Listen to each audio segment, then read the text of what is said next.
Did you know that the term nano is originated from the Greek word nanos, which means dwarf? It is a prefix used to describe something very, very small.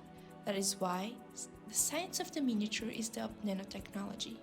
For it works on a scale 1,000 times smaller than anything that can be seen with an optical microscope. Yet, nanotechnology has the power to lead some of the biggest scientific endeavors and disruptive innovations across a myriad of application areas. This is not science fiction. This is today's science, coupled with engineering towards a promising future.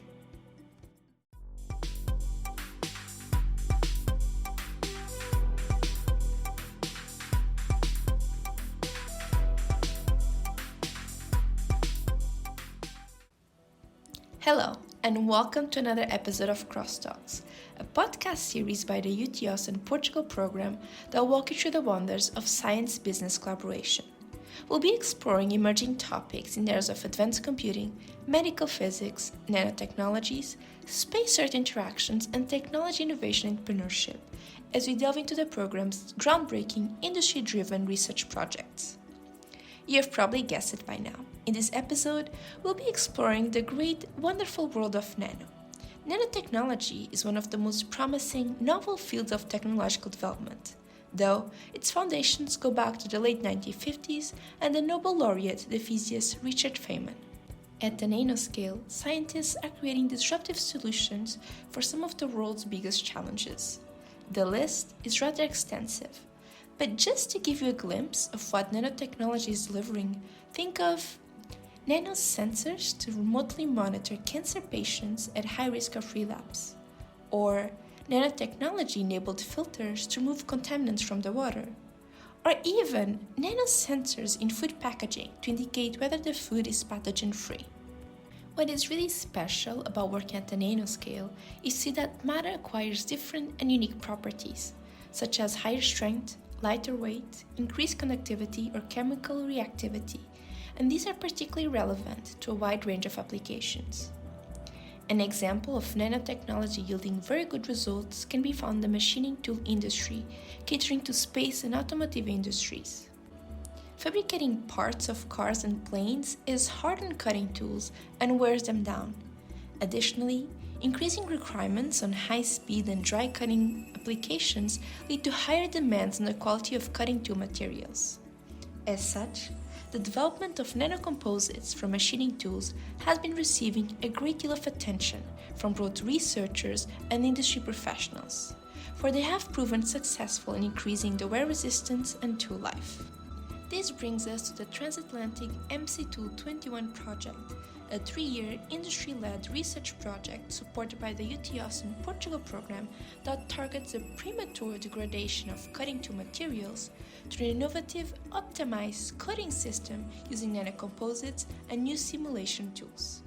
But who better to explain the innovative approach behind this project than the experts working on it? Today, our guests are Gregory Rodin from UT Austin, Filipe Fernandes from the University of Coimbra, and Filippo Mangolini from UT Austin. They will tell us all about this project, so stay tuned! Thank you for taking the time to speak with us. Filipe, Gregory, and Filipe, how are you doing? Fine. I'm doing well. Fine. Thank you. So, a nanometer is 1/1000th of a meter. This is very hard to grasp for most of us, but scientists find it exciting, thrilling, futuristic. But Filipe, what is so exciting about nanoscience and nanotechnology? How far can they actually lead us? There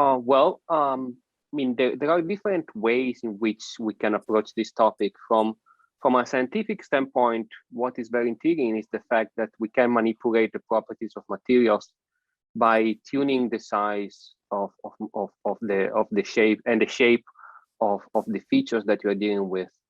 And of course, from a scientific point, it's very intriguing because there are new phenomena we are approaching and we are discovering.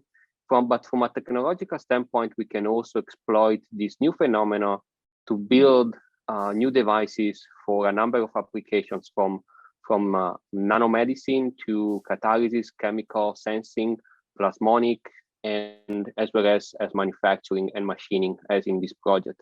So the application are a variety, and of course, this is providing scientists and engineers with a new toolbox for developing new technologies across a broad range of applications. And to give you a concrete example, if we all know hard disk drives, and which we use every day in our computers and so forth, and we all remember, or some of us remember, 2-3 decades ago, where hard disk drives were humongous and they were not able to contain so much information as nowadays. And these developments over the year has exactly been achieved thanks to the miniaturization of components, including in hard disk drives, that allowed us to include and store much more information while decreasing also the size of the hard disk drives itself. So nanotechnology is all around us, and I think we do have a lot of work which we can do developing new materials and new devices. Thank you, Filippo. So that is very interesting, and it's crystal clear that nanotechnology intersects and unifies many scientific fields, and it can also be regarded as a general purpose technology with a huge and widespread impact on countless application areas, right, Gregory? So how is industry in particular benefiting from nanotechnology? Well, I think that's omnipresent really in many industrial applications. Of course, one obvious example would be medicine. I think that methodologies for drug deliveries have been revolutionized by nanotechnology. For example, treatment of kidney stones that was done traditionally by ultrasound, which could be painful and somewhat destructive to the organs, can be replaced with nano-scale vehicles that deliver medication at the right place. On the other extreme, you can take the oil and gas industry, which is very traditional, very old, and quite conservative as far as changing its ways. But there is absolutely no doubt that energy applications in that industry are very much affected by nanotechnology, developing new fluids, new ways of exploration.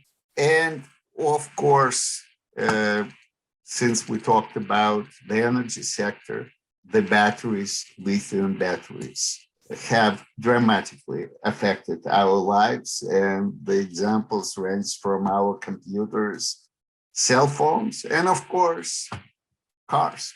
You're part of the Transatlantic Consortium, MCTool21, a 3-year industry-driven research project that is using nanocomposites in coatings to circumvent the premature degradation of cutting-tool materials used to manufacture aircrafts and cars. Filipe, can you explain to our listeners how acute this problem your project is trying to solve is, and how groundbreaking the MCTool21 solution will be? What we're trying to do is to develop new solutions to machine titanium alloys. So, for example, in specific case of aeronautic and automobile industries, these titanium alloys are being used on the structural parts. Why? Because this material is very light and is robust and have very good strength properties. Well, there are a problem with this material, which is it is very difficult to machine material. Why? Because of their intrinsic properties. So first, their thermal conductivity is very low, which means when we are machining, the temperature developed on the contact is very high. And second, because it's extremely reactive with the tool which we are using in the contact, making what we call built-up edges, and which often leads to the failure of this component. So on this project, how do we want to develop these cutting tools? Is through the application of a new coating system, which we call self-lubricant coating. So if you look back some years ago, how can we increase machining performance of these alloys is by the use of liquid lubrication. However, there are some environment concerns with use of this liquid lubrication. and there are some pressing to remove them from the market. Above this, they are also very hard to disposal, and therefore this solution is now trying to be pushed out from the market. So the solution will be remove this from the market and propose new solutions. Of course, that if you look in the literature and if you go in the industry, there are already some solutions which allows to improve the machinability of these alloys, as for example, the development of new base materials with higher thermal conductivity, the use of cryogenic cooling, the acquisition of the vibrations and temperature on the top contact, and in situ adjust the machining parameters. But the application of coating seems to be the best solution to extend the lifetime of these tools. Of course, up to now, the developed solutions which we have in the market is to work under lubrication conditions, but as these lubrication conditions should be removed, we should find solutions which remove these liquid lubricant solutions from the market. And one of these solutions is the development of self-lubricant coatings. What is a self-lubricant coating? Is a coating which combines the properties of the previous coatings which are being used on this industry with some soft elements or lubricant elements which diffuse to the surface and provides a lubricious layer on the contact, and in that case can decrease the temperature during machining, whilst also provide lubrication and increasing the lifetime of these tools. Well, these are the materials that you want to develop, are coatings, and the idea here on the project is also, so normally these coatings are developed by trial error experiments, and here we bring some simulation tools. So you have one group dedicated to atomistic simulation. Why? Because it's important to understand how this lubricious element, which should be in the bulk of the coating, should diffuse to the surface, how should be the structure of these coatings. And on the other end, there are another group experts on finite element modeling, which should provide us some finite element model which can optimize the shape of the tools and predict the proper machining parameters in such way that these machining tools can properly machine these alloys. Thank you, Filipe. So, Filipe, I understand that the MCTool21 is anchored on a previous exploratory research project, also supported by the UT Austin Portugal in phase 2 of the program, the Control Lab project. So, how decisive this exploratory research work was to encourage you to move forward with a 3-year research project? Well, that was very important. I should highlight here that that exploratory project started with the proposal of a PhD thesis. So when we decided to go ahead then with this exploratory project. Of course, the idea here was to develop some materials which could provide this lubrication and extend the lifetime of these machining tools. So we contacted someone in Austin, which could help us to analyze in nanoscale these materials, and we ran the project.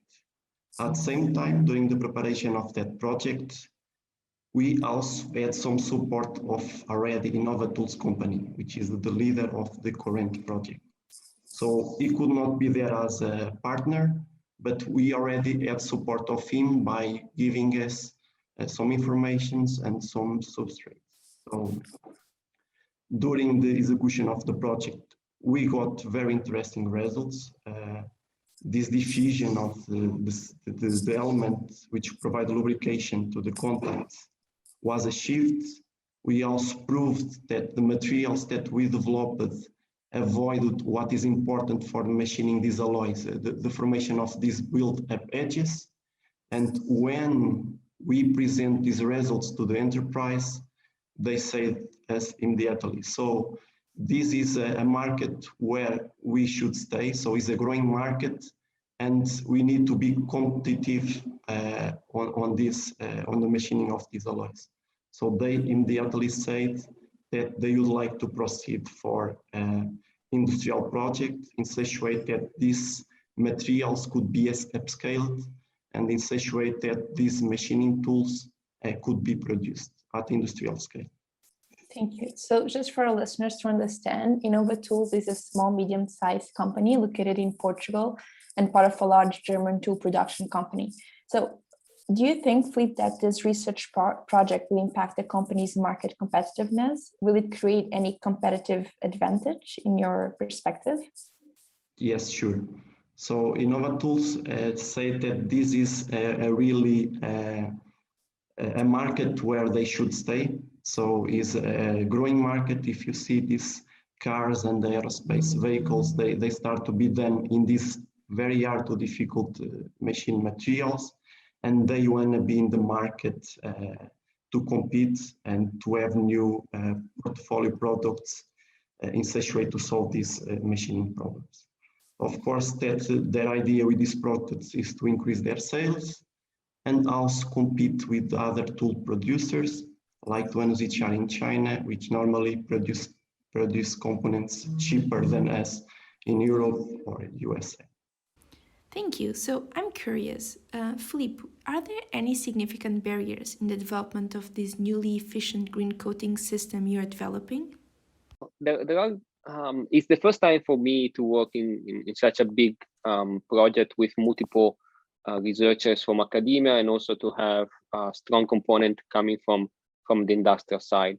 Of course, there are some challenges. There are some novelties for me as an academic.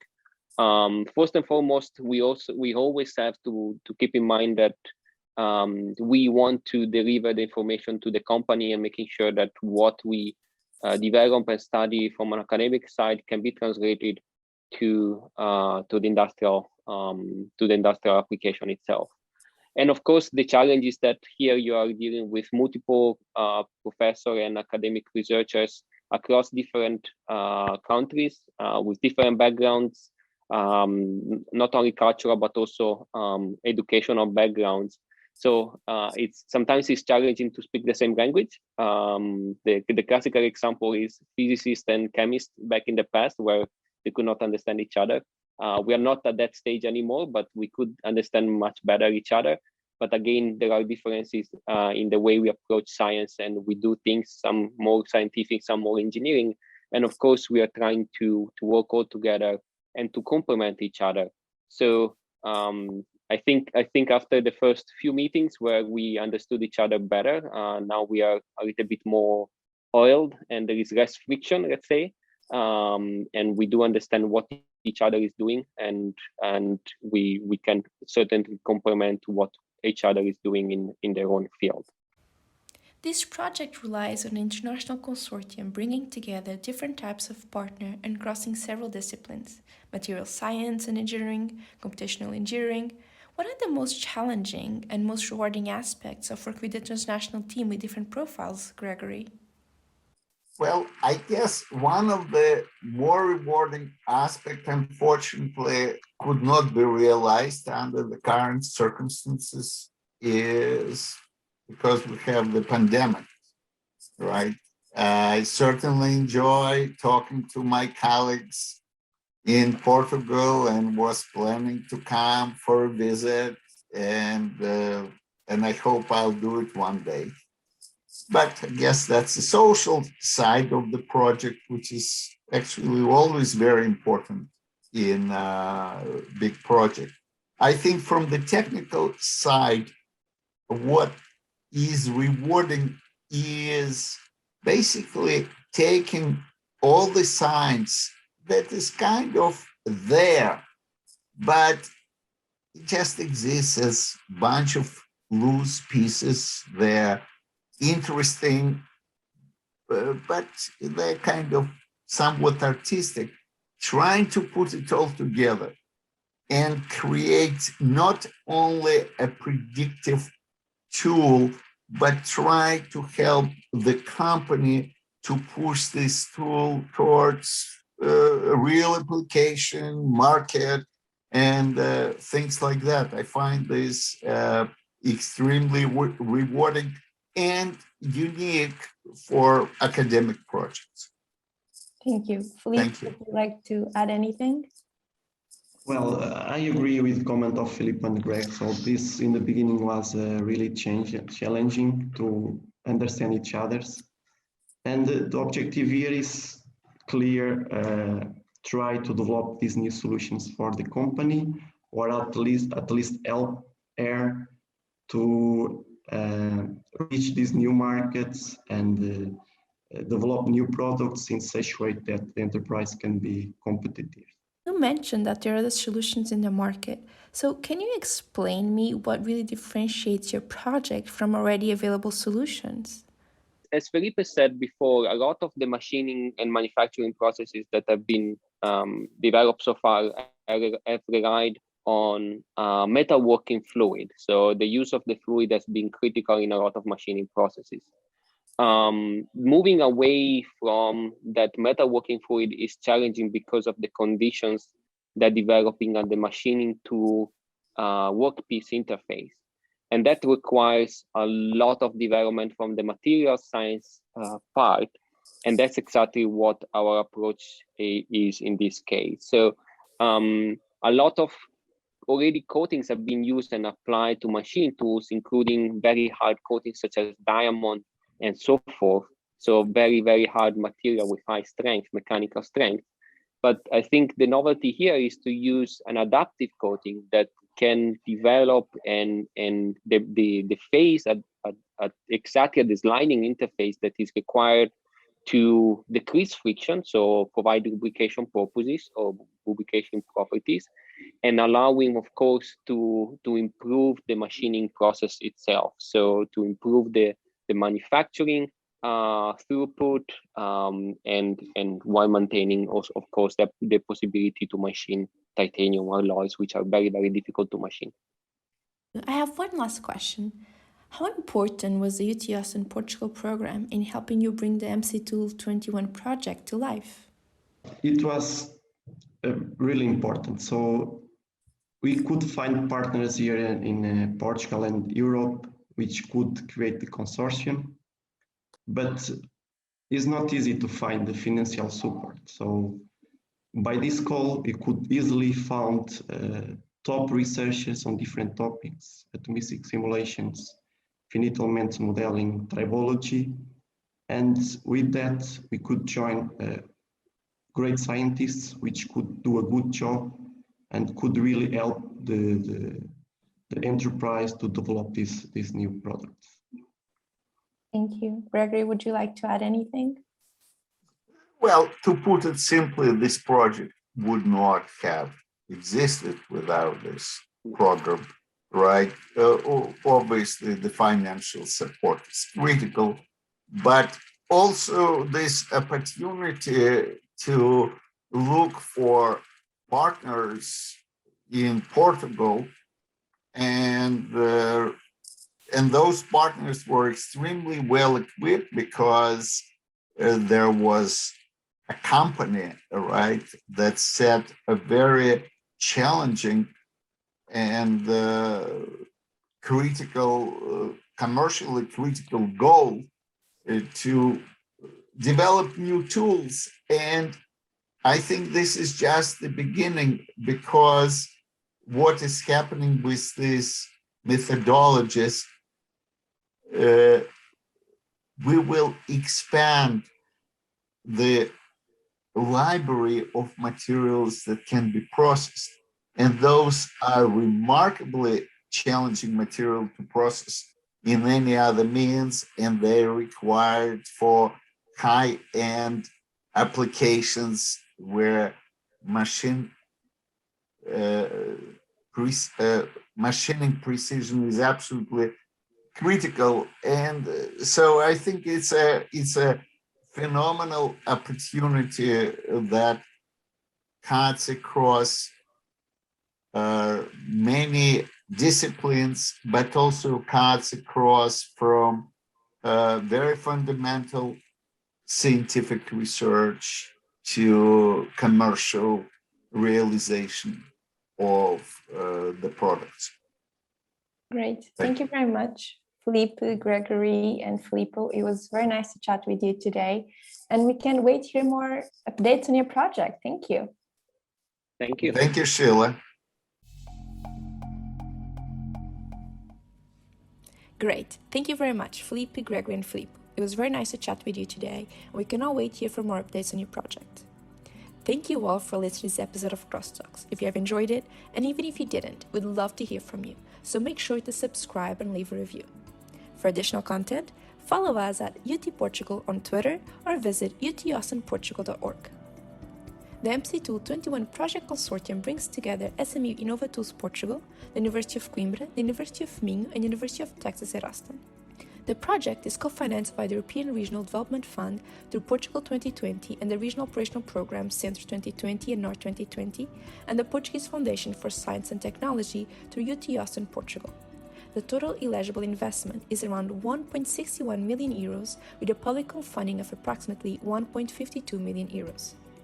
The UT Austin Portugal Program is a partnership program in science and technology between the Portuguese Foundation for Science and Technology and the University of Texas at Austin, supported by the Ministry of Science, Technology and Higher Education in close collaboration with the Council of Rectors of Portuguese universities.